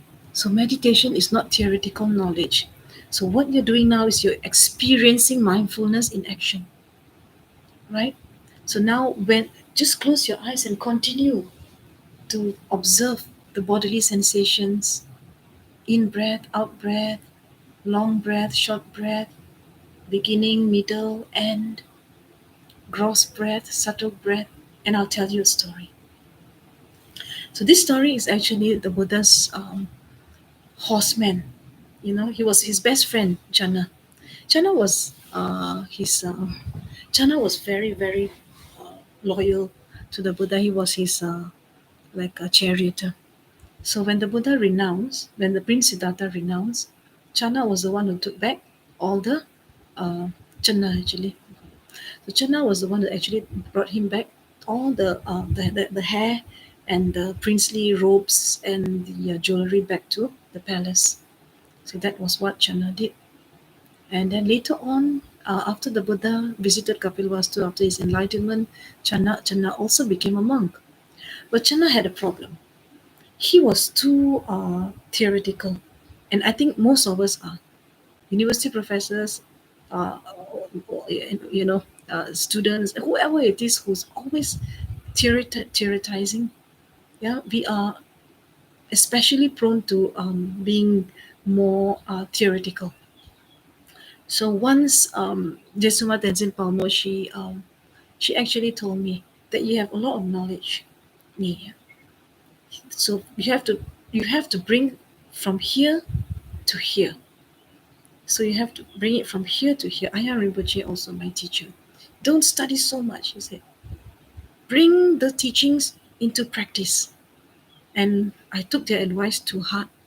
And it's not that I stopped, what they call that, reading books or stopped gaining knowledge, but I, alongside gaining the knowledge that you get from outside, from books, etc., the direct knowledge, the direct experience that comes from meditation is something that you should nurture day in and day out, alongside the knowledge that you get from outside. The knowledge, jnana is knowledge. Whatever that you learn, yeah, learn how to cycle, learn how to drive, learn how to become an engineer, doctor, whatever, that is jnana, right? But we lack the sampajnana. We don't have that direct awareness. So Channa was very theoretical, a bit arrogant also. You know, when you got knowledge, you tend to be a bit arrogant. Well, I'm overgeneralizing, but you know. So the Buddha saw that that Channa was unable to progress. So he said that no, at that time the Buddha already passed away actually. So he knew everything because he was with the Buddha quite often also, but he could never ever get direct realization. So after the Buddha's parinibbana, so Channa became quite sad. He was actually quite distressed. He was like, "My goodness, now the Buddha is gone. What will I do?" So the Buddha's cousin Ananda, who was also his attendant, and Shariputra. Uh, actually, not Shariputra. Shariputra already passed away during the Buddha's time. But the Ananda came to see Channa, and then Ananda said, Channa said, "I understand the Dharma intellectually. That form, feeling, perception, formations, consciousness are impermanent, right? Dukkha, impermanent, and anatta, non-self. Yet my mind does not leap forward. It finds no satisfaction. There's no peace in the sitting on is in the stealing of all the formations." This is what the Channa said. So the form, feeling, perception, mental formations, consciousness are called five aggregates in Buddhism. So Channa knew this as theory, but he did not have a direct experience.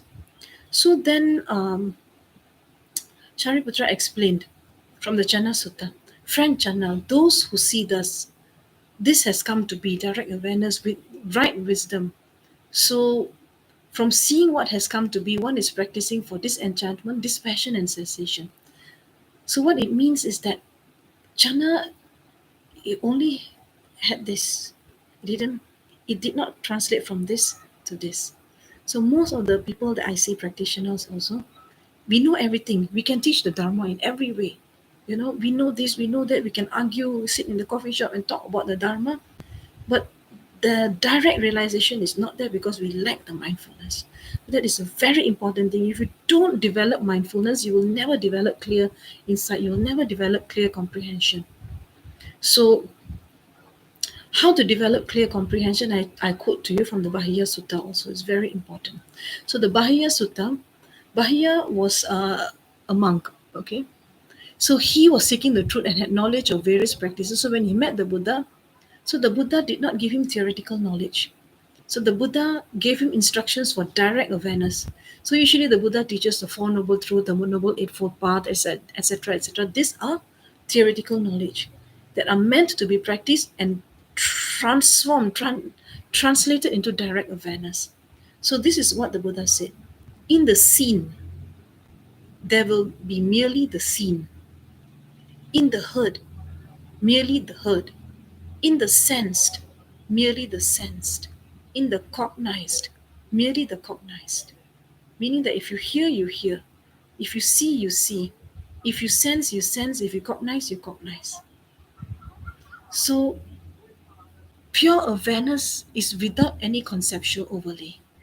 So, direct experience, when you have direct experience, it is free from the interference of your conceptual mind. So, this is very, very important. So, it's the same thing that Gampopa was a Milarepa student, the very esteemed yogi of Tibet. So Gampopa, when he first came to Milarepa, he was already very learned, yeah, with extensive knowledge of Buddhist texts. And Milarepa told him, "Your knowledge is like a lamp in the wind, while awareness is like a lamp in a windless place." So knowledge can be lost, but awareness, once realized, is never lost. Yeah. So knowledge can be accumulated, but it cannot transform you. Yeah. So your awareness leads to direct realization. And what is the basis of awareness? Mindfulness. So if you don't have mindfulness, you will not be able to develop present moment awareness. And this is the reason why today's class I talked about mindfulness, right? So now, mindfulness acts as a guardian. So it remembers to keep you present, yeah? And mindfulness helps you to have this continuous observation, observation, observation. So mindfulness is the foundation for awareness and clear comprehension and wisdom, yeah? So the knowing. So awareness, we can call it sampadhyana, is a clear comprehension, directly experiencing. Only when you are in the present moment, you can directly experience things, yeah, and see things as they really are. So how do we understand this in daily life?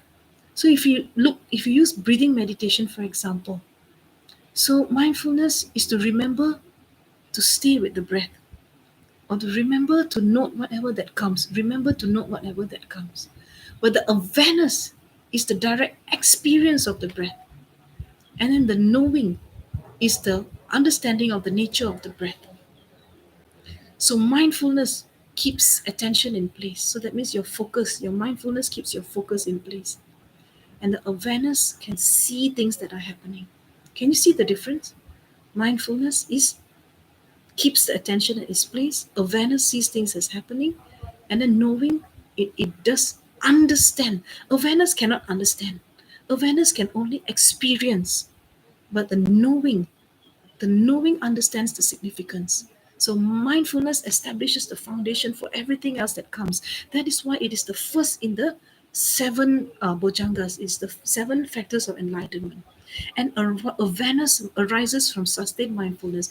If you're mindfulness in everything that you do, if you're mindful in everything that you do, you're not in automatic mode anymore. When you go, when you work, when you meditate, when you sleep, and all, 100% you know where you are. You are in contact with your breath. You are in contact with your body. You know your breath. You know where you're breathing in. You know you're breathing out. You know how it feels like when you sit on the floor or you sit in the chair. You know what it feels like to hold the steering wheel. When you're doing your work, you know what it feels like holding the pen, how it feels like on the keyboard. How, and when you're eating, you know how it feels like the tongue, the food, the temperature, everything. If you can have that level of mindfulness, you are already very, very much helping your awareness to be developed. So in the first class, I said that the awareness is here, and our um, thoughts are here. So mindfulness is the bridge. Mindfulness is the one that flips this. You know, the thoughts will be here and the awareness will become so great, because awareness is the one that directly experiences. So you are directly experiencing your noodles, you're directly experiencing your walking, you're directly experiencing your breathing, you're directly experiencing the sunset, directly experiencing the sunrise, you're directly looking at the the still water, the running water, you're directly experiencing this beautiful whatever, directly experiencing a flower. And Venerable Thich Nhat Hanh, he said, directly experience an orange. Yeah. So without mindfulness, there is no awareness. Without awareness, there is no knowing. Without knowing, there is no liberation. Yeah. So now you can understand how important mindfulness is. So if you want some practical examples, very simple, like the noodle just I told you. Now let's look at drinking tea. So you remember to pay attention to the act of drinking tea is mindfulness, sati. So instead of drinking automatically in remote control and getting lost in your thoughts like how you brush your teeth, yeah. So you have a reminder and say that pay attention to this moment. So when I meditate every day, so my teacher, Venerable Thich Nhat Hanh told me, when you're meditating and if you hear sounds and all, like the sound of a bird, listen, listen. You know, the sound of the bird brings me back to my true self. Listen, listen, the sound of the bird brings me back to my true self. And then you have bells of mindfulness. Venerable Thich Nhat Hanh developed bells of mindfulness. Every 1 hour, there is a bell of mindfulness, and I stop and I take a deep breath, which is I install it on my computer. I stop and I take a deep breath, and I come back to myself, and then I experience whatever I experience with direct awareness. If I've already gone to the fore, past, future, like, dislike, but when the bell of mindfulness comes, ding, ding, I experience direct mindfulness, a direct awareness, the clear comprehension of that object. So when you're drinking the tea, so awareness is you experience the warmth of the cup. You feel the liquid in your mouth, just like you feel the soup just now. You notice the steam rising from the cup, just like your. So all this without thinking, as as long as you're directly experiencing, that is awareness. Yeah, sampajanya. And the knowledge, jnana, you understand that the experience is impermanent, right? You recognize that the sensations will pass, it will arise, it will pass, like that. So you comprehend the entire process. That is knowing, jnana. So mindfulness gives rise to awareness, awareness gives rise to knowing, and then after that, knowing gives rise to liberation. So without awareness, there's no knowing. Without mindfulness, there's no awareness. Without awareness, there's no knowing. Without knowing, there's no liberation. Right? So, in the same way, when you practice walking meditation, mindfulness makes you remember to pay attention to your walking. And then, yeah, and then as you're walking, the awareness, you're actually truly experiencing the walking. Each step, how it feels like to touch the earth. And the knowing understands the nature of the movement of the body. You know, you know. Right? So I want to quote Ajahn Chah. Ajahn Chah says that mindfulness is like keeping your eyes open, right? Awareness is like seeing what's in front of you.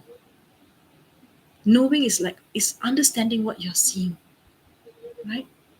So another example that Ajahn Chah gave is when you're walking in the forest, mindfulness remembers to be alert for snakes. So you know, yeah? Awareness sees the shape on the path. So awareness can only see, it cannot understand, right? Knowing understands whether it's a snake or a stick. So the mindfulness is that you check and see a snake or not. Then suddenly you see a snake. The seeing, the directly experiencing, the seeing is the awareness, and then the comprehending, knowing that this is a snake, not a rope. That is knowing, yeah. And then Venerable Thich Nhat Hanh, I mentioned just now, my teacher is orange. So mindfulness brings you back to the orange in your hand. If you have an orange in your hand, now Chinese New Year coming, you want to peel the orange, right? You want to eat the orange. So next time you peel the orange, you want to eat it, remember, first, you know, see that there's an orange in your hand, understand that there's an orange, know that the orange is there, and then awareness experiences the texture, the smell, the taste, yeah, the smell, the weight, and then the knowing.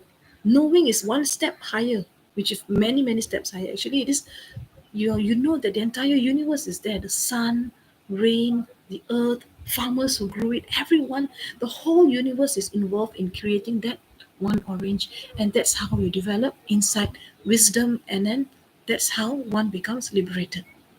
Yeah. So if you're doing like Vipassana, Mahasi Sayadaw, for example. So some of you might know the rising falling instruction. So it's like this.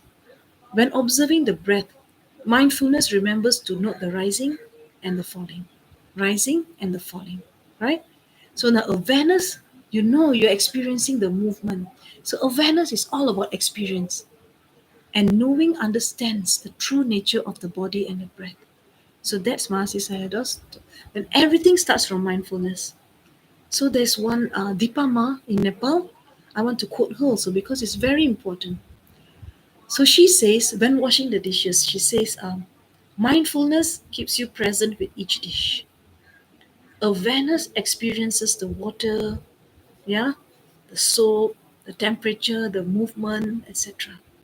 And the knowing sees that this simple act can lead to liberation, right? That means you're cleaning the stains of your mind.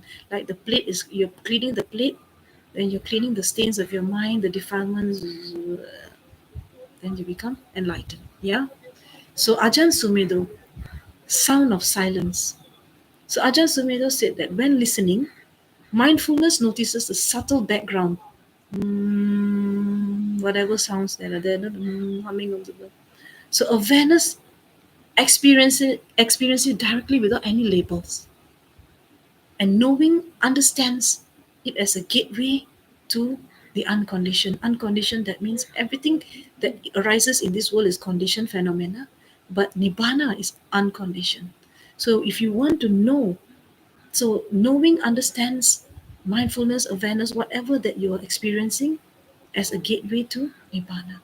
So it's very interesting for those of you who think that mindfulness is just, something very trivial. Mindfulness is the basic. If you don't have mindfulness, you cannot develop awareness. If you don't have that awareness, which is the direct experience of breathing in, breathing out, then you cannot develop your inside knowledge, yeah? So that's it, I guess. So any questions, anyone? So I would like to end this meditation session by quoting Ajahn Chah once again, yeah, which is the teacher of Ajahn Brahm and from the Wat Pa Nanachat in Thailand. So Ajahn Chah was an arhat. So Ajahn Chah said, without mindfulness, we are like a blind person. Without awareness, we are like someone with eyes closed. Without knowing, we are like someone who looks but doesn't understand what they see. So if you want to develop awareness and you want to develop insight knowledge, the most important thing to do is to develop mindfulness. That means you know what you're doing. You hold an orange, you must remember that it is, you know, to note what the orange is all about. Note your breath, note your mind, note your body, note the sensations, note when you are brushing teeth, note when you are running to the toilet, you note your step. When you're sleeping, you note. When you're driving, you note. So once you can bring the mindfulness energy into every aspect of your life, then meditation will become second nature to you. Just like driving becomes second nature to you, riding bicycle becomes second nature to you, eating is already automatic. And one fine day meditation and resting in the true nature of your mind, which is a subject for a future meditation class, that will become second nature to you. You will know immediately how to come back to the center of yourself. Ground yourself in the center and rest. And whenever you are distracted, the energy of mindfulness, listen. This sound of the bird brings me back to my true self. So without mindfulness, there is no meditation. Without mindfulness, there is no way that we can be truly alive. And without mindfulness, we are in constant danger. So the danger of lack of mindfulness is that we get into trouble. We can actually, the trouble that we get into is that we don't drive properly, we don't walk properly, we don't cross the road by looking left and right, because we just forget when we're on our phone. No mindfulness, get hit by a truck. Yeah, no mindfulness. We looking at the phone while driving and all. When you're supposed to be looking where you're supposed to look, that's where you should look. That's mindfulness. Drive the car. Be mindful of what is in front of you and what you're supposed to do. So mindfulness means be mindful of what you're supposed to do. Don't do what you're not supposed to do at that particular time, which is designated for you to do that you're supposed to do. Make sense? Doesn't matter. Okay. So one question: can we incorporate your method of meditation into the completion stage of our daily practice? The completion stage is for us to rest in our true nature of mind. You incorporate the mindful method for the generation stage, not the completion stage of Deity Yoga. The generation stage, mindful, meaning that you're mindful, you're conjuring up this, let's say you're practicing Avalokiteshvara Chenrezi. So when you are practicing Chenrezi Kuan Yin, so you know Chenrezi is one face, four arms, body white in color. Upper two holding, the lower two holding a wish fulfilling joy, upper two holding a crystal mala and a lotus flower, seated in the Vajra position, wearing 13 Sambugai corners. You're supposed to know what you're supposed to know. You're supposed to know the image. You're supposed to know you're sitting on the lotus. You're supposed to know you're sitting on the moon. This you're supposed to know. You're supposed to know that, Om Mani Padme Hum, you're supposed to know that that's what you're supposed to recite. So the mindfulness is the forerunner. Mindfulness is always, always at the beginning of any practice, anything that you do. The foundation, the basis of everything is mindfulness. Basis. Without mindfulness, there is no practice. Yeah. So you're most welcome. So I think I've taken up too much of your time, so I will dedicate the merits now. So thank you so much. So remember, without mindfulness, we are like a blind person. If you want to be safe, open your eyes, watch. And safe in samsara, that means do what you're supposed to do, don't do what you're not supposed to do. And to come out of samsara, also note your mind with the lamp of mindfulness. Shine the torch and know what's happening in your mind, body, moment to moment, moment to moment, moment to moment. That's how you develop moment to moment awareness, present moment awareness. Present moment awareness is direct experience of that moment, that particular phenomena that you're experiencing at that particular time, and it becomes crystal clear to you. Then you understand what's happening. If not, you can never understand through your direct experience. It's only somebody else tells you, and you are a second hand person. In order to be a first hand person with first hand direct knowledge, you must develop mindfulness, which will result in awareness, and the awareness will translate into knowing, understanding, eventually freedom. Freedom from what? Freedom from this mind that constantly wants to run to the six senses and trap us in samsara forever and ever. With this, thank you so much. Yeah. May you be well and happy always. Sunam di tham che zepa ni thodi ni pi dranam pam je de ke ga na chi bala proba ye ti pe tsoli drova drova sho janchu sem chu rimpo che ma ke panam ke churichi ke pa nyam pa me pa yang go ne go do pe va sho. May all beings develop mindfulness to the highest level so that they can develop their awareness and insight knowledge and be completely free from this vicious cycle of samsara. Thank you.